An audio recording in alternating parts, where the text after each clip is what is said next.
Carter walked into the grand alien palace with his heart heavy and his eyes alert. Because this was not a normal mission for him, as he was not just a soldier. This time, but a symbol of peace between humans and the alien kingdom who once called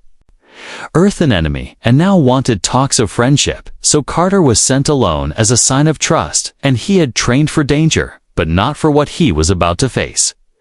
Palace was glowing in soft blue light, and tall pillars rose like crystal trees. Toward the sky, and strange music echoed in the air that felt thick with tension, and behind him. The guards with silver armor kept their weapons low, but their eyes sharp, and before him sat the alien queen on a throne made of living vines, her face calm but unreadable. Then from behind her, a small child peeked out, a boy with bright green eyes and glowing tattoos on his skin, and he was not more than 6 years old, and he walked shyly toward Carter holding something in his hands, and the queen did not stop him, and the guards did not move, and Carter stood still as the boy offered him a simple piece of paper. Carter looked down, and what he saw made him freeze, for it was a drawing in crayon and chalk, made with childish hands and strange colors, but the image was clear because it showed Carter himself standing beside the boy, and both were smiling under a red sky, while behind them was the queen with a gentle look on her face, and in the boy's other hand was another drawing already half finished. The queen stood, now her voice soft but filled with surprise, as she told Carter her son had never drawn a person before, not even her, and he had never met Carter, and he did not know any human, yet here was a picture of them together, with smiles and peace, and the red sky meant something too, and Carter asked what it meant, but the queen only looked at her son, and then back at Carter. With eyes full of questions, the guards moved slightly, and the queen raised her hand, stopping them, and she asked Carter to sit, but her voice was colder now, more careful, as if this moment had changed something, and Carter sat slowly still, holding the picture, and the boy climbed into the queen's lap, staring at Carter with a strange mix of joy and recognition, like he had known this human forever. Carter felt sweat on his back as he tried to stay calm, and he asked the queen again if she was sure her son had never seen him before, and the queen nodded, but then whispered something to one of her servants, and soon Carter was taken to a guest room inside the palace and told to rest and wait for further instructions, and the door closed behind him with a heavy sound inside the room. Carter looked again at the picture and traced the lines with his fingers, trying to understand, and he thought maybe it was a trick, maybe someone gave the boy a photo of him, maybe it was a setup, but something about the drawing felt real. The way the boy had drawn Carter's eyes, the exact scar on his neck, the patch on his jacket, it was all too perfect for a random guess. He sat on the edge of the soft bed and looked out the window, and he saw the alien world glowing with green trees and 2 moons rising, and still he held the drawing, wondering why it made his chest feel tight and his mind restless. And then there was a sound under the door. A second drawing had been slipped inside, and Carter picked it up slowly, and his hands shook as he looked at it, because this time it was a darker scene, with Carter standing before a large shadow holding the alien boy behind him like a shield, while strange creatures with claws closed in from all sides, and the red sky above them burned brighter than before. Carter ran to the door and opened it, but no one was there, and he looked both ways and saw only the silent hallway with flickering blue lights and soft humming from the walls, and he closed the door again and sat down, breathing heavy as he stared at both drawings. He did not know what they meant, but deep inside something was waking up, a strange feeling he could not explain, and it was not fear, it was something else. Something like destiny, and he did not believe in fate, but now he was starting to wonder if this trip was not just about peace, but about something much bigger than anyone had planned. The boy had drawn Carter before ever meeting him, and now he had drawn danger and protection and a sky of fire, and Carter looked up and whispered to himself a question he never thought he would ask on an alien world with stars above and secrets below. My Carter sat on the soft bed, holding both drawings in his shaking hands, and he tried to understand what this meant. And why the alien child would draw such things, and why they felt so real and true, even though none of them had happened yet. And he looked again at the second picture, and the shadow creatures, and the red burning sky, and something in him started to believe that this was not just imagination or accident. Door remained closed, and guards were likely outside, but Carter was not a prisoner, and yet he felt trapped inside a place that whispered secrets through its walls, and he heard a soft knock and stood up fast with alert eyes ready for anything. And when he opened the door, no one stood there, but a small figure rushed past him and entered his room silently, without fear. It was the boy again, the alien prince with green glowing eyes and glowing symbols on his arms, and he walked toward Carter without speaking and stood close and looked up and then gently reached for Carter's hand with both of his own, and the moment their skin touched,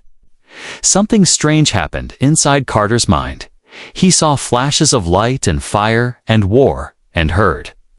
screams and thunder, and saw himself standing in armor beside the boy on a battlefield that looked like no place on Earth, and he saw stars above and blood on the ground. And the boy was crying, and Carter was holding a strange weapon and shouting at unseen enemies, and then it was over, and the room was quiet. Again Carter fell to his knees, breathing hard and sweating, and the boy placed a hand on his forehead and gave him a look that was not just kindness, but something deeper, like understanding. And Carter asked him what he just saw, but the boy only smiled and walked to the table and pulled a piece of paper and began to draw again. This time the drawing showed a doorway with strange shapes around it, and Carter standing in front of it with one hand raised and the door glowing, and the boy beside him holding a small light, and behind them was the queen looking sad but proud. And Carter knew without doubt that this was another vision of something yet to come. He asked the boy why he was drawing him and what all of this meant, but again the boy gave no answer and just looked at him as if expecting Carter to already know. And Carter reached for the drawing, but the boy pulled it back and shook his head, and instead took Carter's hand again and led him toward the door. Carter followed without knowing why. And when the guards saw them, they stepped forward, but the boy raised his hand, and they stepped back without protest, and the palace halls twisted and turned like a maze. But the boy knew the way, and Carter walked in silence, feeling something build inside his chest. They reached a tall silver door covered in glowing lines, and the boy stopped and pointed at the center. And Carter stepped forward and placed his hand where the boy had pointed, and the door began to hum, and light filled the cracks, and then it slowly opened without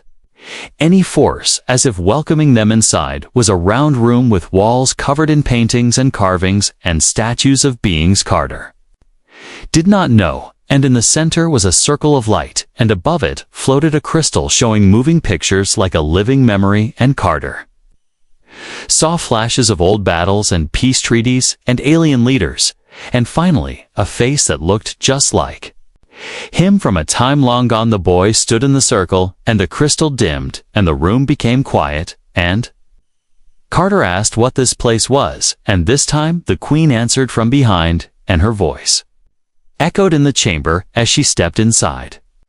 With slow steps and tired eye, she said the place was called the Room of Echoes, and only those chosen by fate could enter, and she had never stepped inside until now, and the boy had never shown it to anyone before, and Carter was the first outsider to open the door in 1,000 years. And she asked him what he saw when he touched the boy's hand. Carter told her everything, and she listened without interrupting, and then said her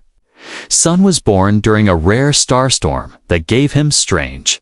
sight and feelings that came true, and visions that shaped the future. And she believed the boy was drawing Carter not by choice, but because the future had already picked him. Carter asked what he was supposed to do now, and the queen said the drawings were not always clear, but they always meant something important, and her son never connected with anyone until now. and she feared it was for a reason beyond their understanding, and that reason might change both of their worlds. Carter looked at the boy, who now stood beside the crystal and stared at it with wide eyes and a quiet glow on his skin. And Carter felt that same pull again, like something pulling him toward a destiny he never wanted but could not walk away from. The Queen said they needed to wait for the next drawing, and only then would the path reveal itself. And Carter nodded with a heavy heart and a mind full of stars and fire and questions that would not rest. Carter woke in the middle of the night with his heart pounding and sweat soaking his clothes and his breath, sharp as if he had run miles through fire and shadows, and he sat up, quickly trying to make sense of the dream that still burned in his mind. And the strange part was that it did not feel like a dream at all, but more like a memory, one he never lived, yet remembered clearly. He had seen the alien boy, older and stronger, with strange armor around his chest, and Carter was standing beside him, fighting back a swarm of winged creatures with eyes of ice and teeth of smoke. And the boy had screamed a name, and it was Carter's name, but not just as a friend or soldier, but something deeper, like calling to a father or guardian. He touched his chest, where in the dream he had been wounded, and to his shock, there was a bruise forming there, and he stared at it with shaking hands. Because now the visions were no longer just in his sleep or the boy's drawings, they were leaving marks.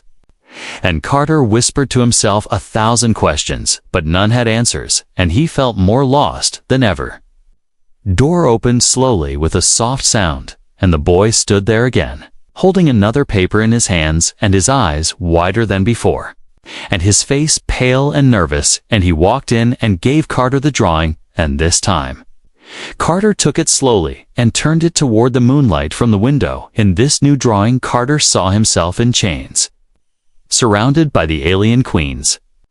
guards, and the boy was crying behind them while the queen turned away, and in the corner of the picture was a red clock with no hands and strange cracks around it. And Carter felt his breath tighten as he looked up at the boy and asked him what this meant. The boy placed a finger over his lips and shook his head, as if saying not now or not safe, and he walked to the wall and touched it twice, and a hidden panel opened, revealing a narrow tunnel with stairs made of glass and stone, and he waved for Carter to follow, and without thinking, Carter did. They moved quietly through the strange passage, lit only by soft blue lights that pulsed like a heartbeat, and Carter noticed ancient writings carved into the walls in both alien language and something close to English, and he ran his fingers along one line and saw it translate inside his mind, like the words had waited for him to read them. "You are not here by chance," the writing said, and Carter felt something cold and warm at once. And he kept walking behind the boy until they reached a round chamber with a large sphere floating in the center, glowing with images that shifted and changed every few seconds. The boy pointed, and Carter stepped forward and looked inside the sphere, and saw a vision not of war or fire this time, but of peace and joy. And it showed the alien world with humans living among them, laughing, sharing food, teaching children. And in the middle was Carter, older, with gray in his hair, holding the boy close and smiling. Carter fell to his knees, and his mind spun, and he asked aloud how any of this could be real, and why him, and what made this boy see him in every future. And the boy stepped forward and finally spoke in a soft voice that echoed across the room and said only one word. Remember. That single word crashed into Carter like thunder, and suddenly new visions came rushing into his mind, and he saw flashes of moments he had never lived but somehow knew, like they were buried deep inside his soul. And he saw the same boy as a baby being placed in his arms, and the queen saying something about protection and legacy, and he saw himself walking away from Earth toward a new home among stars. The boy touched the sphere again, and it showed another image, this time dark and broken, and it showed the same peace turning into fire and betrayal, and Carter lying in the dust with the boys screaming his name, and the queen being dragged away, and the skies turning black and red. Carter stood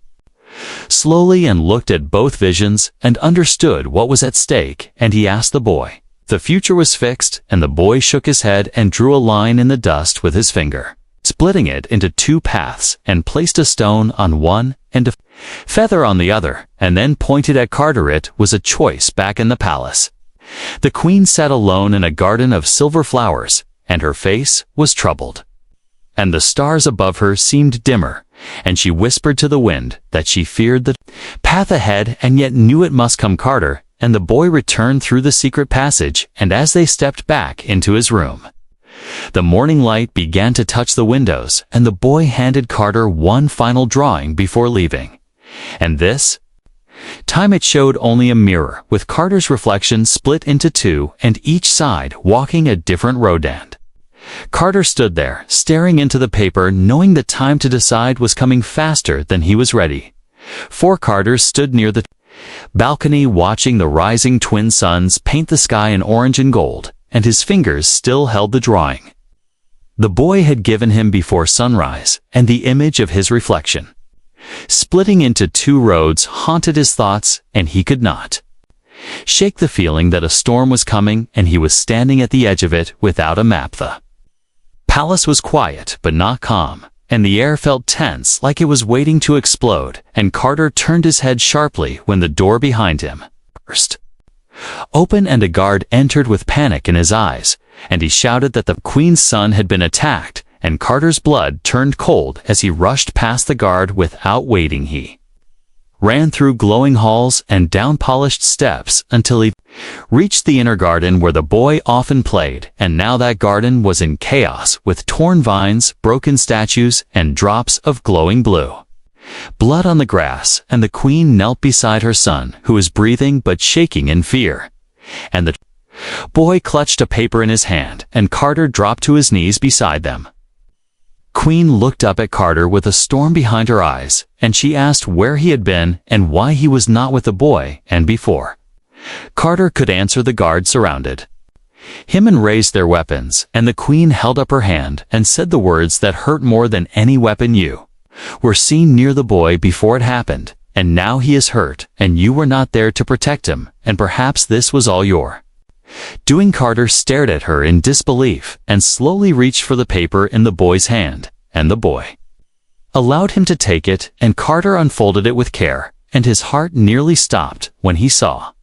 what was drawn on it, because it showed the boy lying in the grass with Carter beside him, and a tall figure standing above them with a dagger, and Carter was pointing not at the boy, but at the day attacker. Carter stood and turned the picture toward the queen and said, "This is not an attack by me, but a warning from your son." And the queen hesitated and stared at the image, and then her eyes widened as she noticed something in the drawing that Carter had not yet seen. The corner behind the attacker was a small symbol, and the queen gasped, because she recognized it, and she whispered that this was the mark of General Sarn, the one who once opposed peace with Earth. And Carter watched as her expression changed from anger to fear to rage, and she gave a silent command, and the guards lowered their weapons. Carter picked up the boy and carried him to the healer's chamber, and the queen followed close behind, and the boy was safe now, but still silent, and the healer said his mind had touched something dark, something ancient, that left scars not on the body, but on the soul. And Carter sat beside him through the night, never sleeping, never speaking, just waiting. When the boy finally opened his eyes, he looked at Carter and then turned to a blank paper and began to draw again.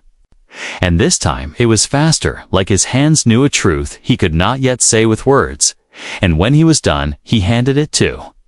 Carter, and this drawing showed fire falling from the sky, and ships burning, and the queen holding the boy close, while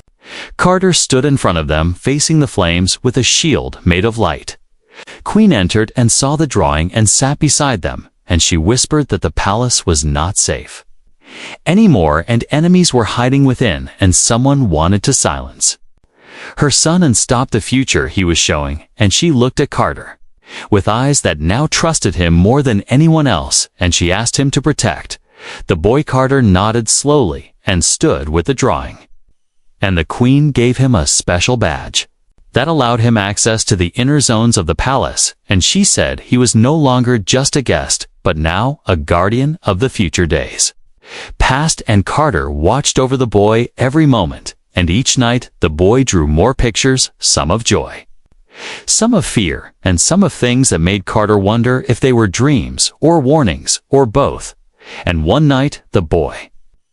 drew Carter holding a baby alien, and Carter asked if it was the boy's memory or a message, and the boy only smiled and said, "Not memory, not yet." Whispers spread across the palace about Carter, and some welcomed him and some hated him, and General Sarn vanished from public view, and Carter knew the real enemy was still hiding and watching and waiting, and the drawings were becoming clearer and faster, and something big was coming. The Queen gathered her closest advisors and showed them the drawings, and some believed and some called it madness. And Carter stood behind the boy as he drew the next picture, and the Queen said quietly, "The future is not written in stone, but it is sketched in the hands of my son and guarded by the human.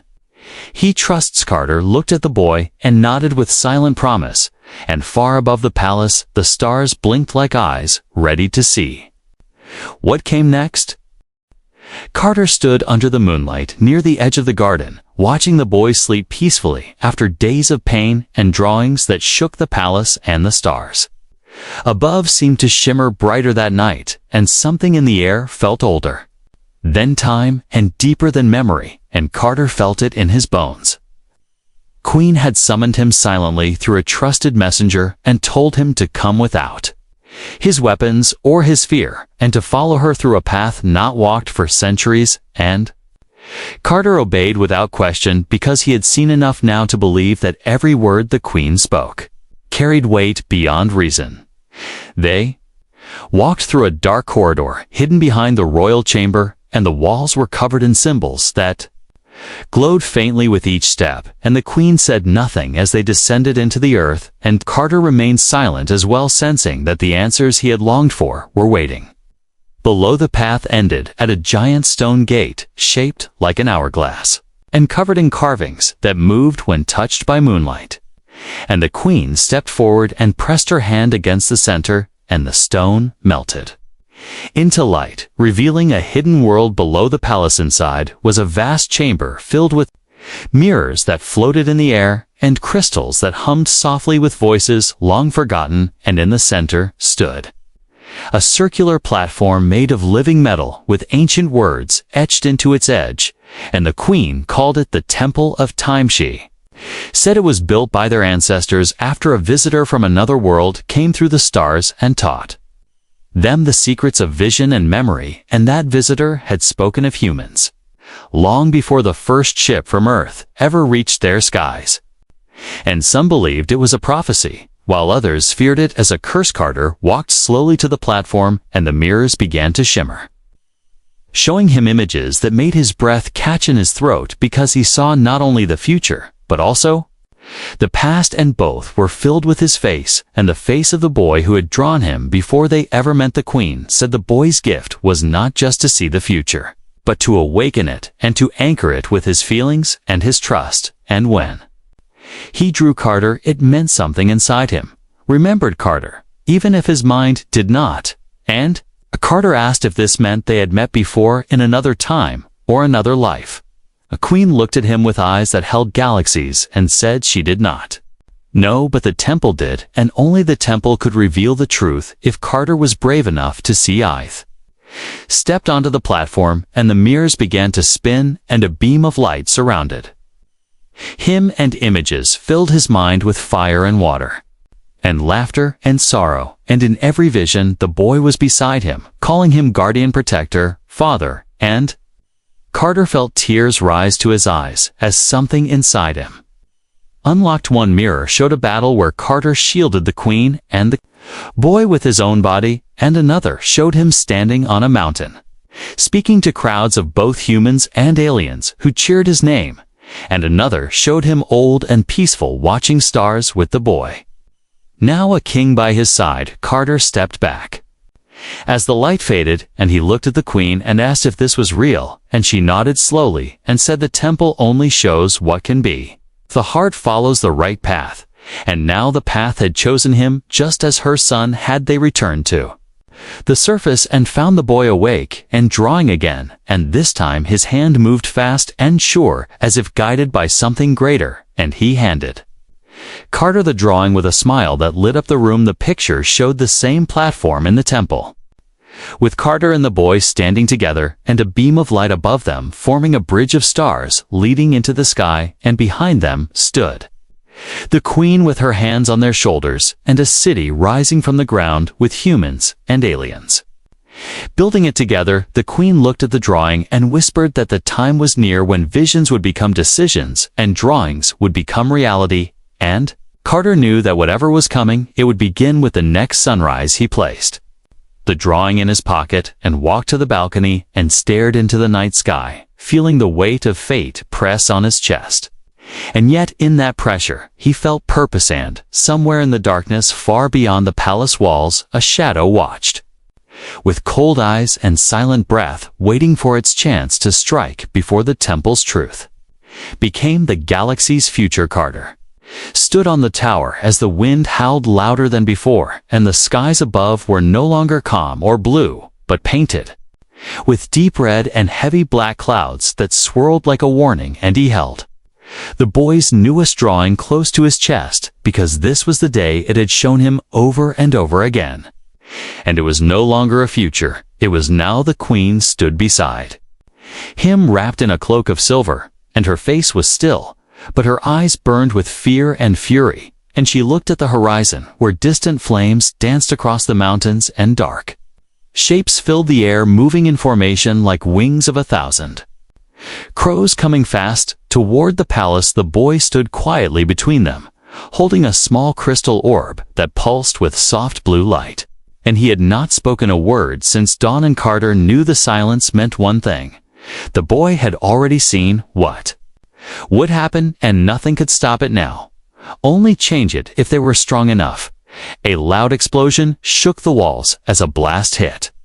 the outer defense towers, and alarms screamed through the halls while guards ran to their stations, and Carter grabbed the queen's arm and pulled her toward the hidden passage leading to the inner sanctuary, where the boy would be safest. For now the palace trembled again, and the sound of battle filled the air with the clash of metal, the hiss of energy, and the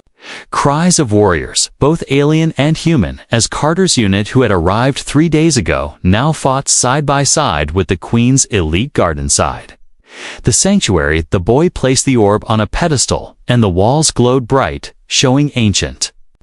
runes and symbols that began to float in the air like fireflies, and the queen gasped as the room responded to the boy's presence, and Carter knew the temple below was awakening above ground now, as if the planet itself had sensed what was coming. Guard entered with blood on his armor and panic in his voice, saying that General Sarn's forces had broken through the third gate and were heading straight for the throne chamber. And Carter took the queen's blade and gave it to her with a nod, and she gripped it tightly, not as a queen, but as a mother ready to defend her child. The boy reached for Carter's hand and pressed something into his palm, and it was a small carved stone in the shape of the same shield he had once drawn. And Carter looked into the boy's eyes and understood this was no longer just a vision, it was a choice and a promise. And Carter closed his fingers around it and turned toward the door. He led a group of guards back into the burning halls, where walls cracked and fire licked the floors and smoke filled their lungs, and above them glass shattered as enemy ships fired down with deadly light. But Carter kept going, his heart focused only on one thing: keep the boy safe, no matter the cost. They reached the throne chamber, where General Sarn stood with his troops surrounding the throne, and the queen's banners burned on the floor.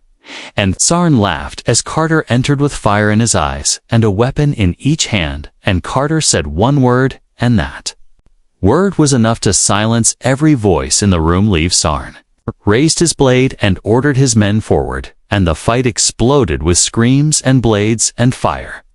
and Carter moved like a storm blocking strikes, guiding guards and shielding the wounded. And when Sarn reached, the Queen Carter met him head-on, and the two clashed with power that shook the chamber there. Blades sparked, and their fists landed, and the ground beneath cracked from the weight of their fury. And Carter took every hit, but never stepped back, because behind him stood the boy and the future, and no pain was greater than the thought of losing that finally.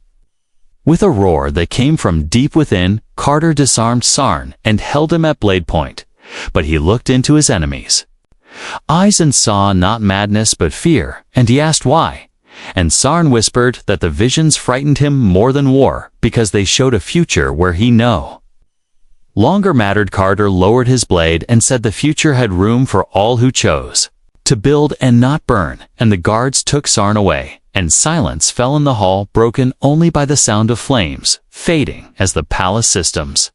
regained control. The Queen stood tall again with her blade at her side and her hand on her son's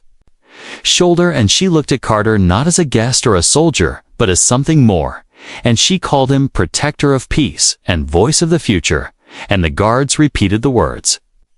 until the chamber echoed with them. The boy walked forward and gave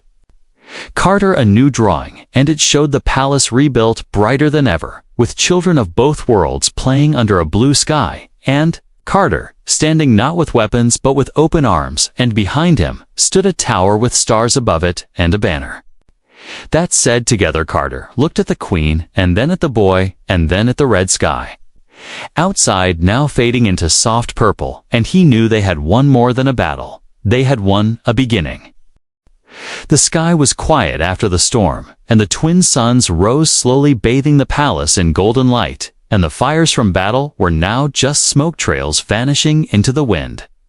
And Carter stood in the courtyard where the final clash had ended, and where his hands had once held weapons.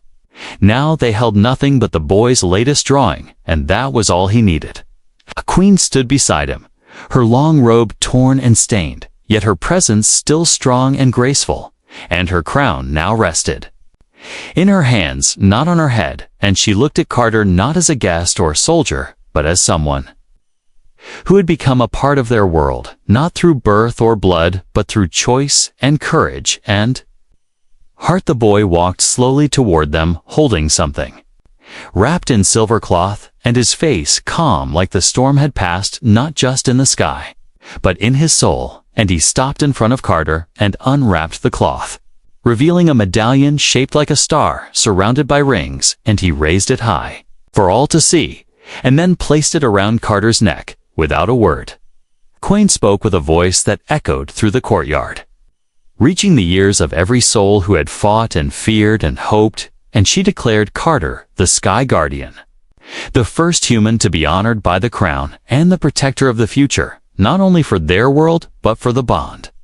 now formed between both worlds. Cheers rose from every side, and the alien guards, who once eyed Carter with doubt, now knelt before him, and the citizens gathered in the outer halls bowed with hands over their hearts, and the boy simply smiled and handed Carter a new drawing, one that shimmered with strange energy, like it carried more than just a vision. This final drawing. Carter stood on a cliff with the boy beside him, older now taller, with a crown of light on his head, and behind them were cities that floated in the air, with ships flying peacefully between them, and humans and aliens walking together, laughing, sharing, building, and the sky above them was filled with stars, and at the center a tower rose higher than all others with the same medallion glowing at its peak. Carter felt the paper shake slightly like it was alive, and he looked into the boy's eyes and asked softly if this was real or just hope, and the boy whispered, "It will be real because you will make it so," and those words stayed with Carter like fire in his chest, warm, bright, unstoppably. Later that night, Carter stood alone in the temple where it had all begun, and the mirrors showed no more battles, only faces of children, smiling, and lights dancing, and rivers flowing, and his own face not marked by fear, but peace. And he sat quietly thinking of Earth, and wondered if he would ever Return, and if he did, would it still feel like home? The queen entered without a sound and sat beside him, and for a long time. They said nothing, and then she asked him if he believed in fate now, and Carter smiled and said, "I believe in choices, and I believe your son made one when he drew me, and you made one when you trusted me, and I made one when I stayed, and that is what made fate." She nodded and said her people were ready now to begin the new era, and that Carter would lead with them not as a ruler but as a guide, a bridge, a living promise that trust could grow where fear once ruled. And Carter felt something deep inside him, settle like a puzzle piece, finally falling into place. Boy entered last, holding no drawing this time, but a blank page, and he gave it to Carter and said, "The next picture is yours to draw, with actions, not lines." And Carter took it with hands that once shook in doubt, now steady with purpose. At sunrise, the new flag was raised above the palace, a flag with two worlds, two symbols, two paths joined into one, and Carter stood at the highest tower, watching it fly, and the wind carried voices of peace across the valleys and cities, and Carter closed his eyes and breathed deep. He remembered the first day he arrived, and the first time he saw the boy and that strange drawing, and how confused and afraid he had been, and now standing here. Everything made sense, because sometimes the most powerful stories begin with a simple line drawn by a child who sees not what is, but what could be, and Carter knew the journey was not over. It was only just beginning, and the stars above seemed to shine just a little brighter, as if watching their chosen protector finally take his place beneath them.